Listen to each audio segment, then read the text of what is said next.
A digital clock shows us the time, just like that a digital calendar shows us the date. In this video, I am going to make a digital calendar which will not only show the date but also the corresponding day of the date.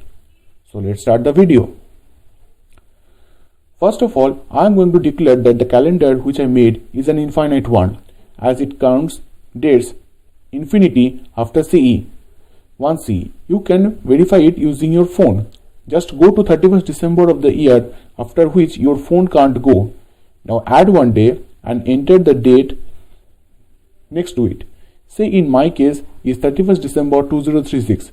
So I am going to enter 1st January 2037, which should be Thursday, as 31st December 2036 was Wednesday.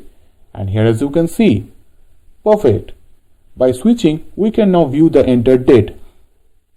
The perfect Arduino board to do this project was Arduino Mega, but because of some limitations, I have to do it with Arduino Nano. As a result, I fell short of pin.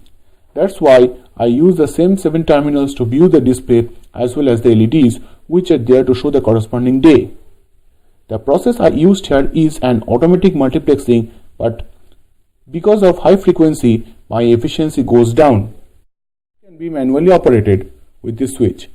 As I told earlier, I was running short of pins. This calendar is unable to show the year, but since I am using it as my own general purpose, I will definitely know my current year. This problem is overcome when the device is connected to phone via Bluetooth or serial monitor. The day increments when a 2-second low pulse is given to the calendar, and the setting of date can be done by the help of this keypad. Just switch to editing mode, enter date, and here we go. Please don't forget to like, share and subscribe, and very soon I will be back with my last video of home automation. Till then, bye.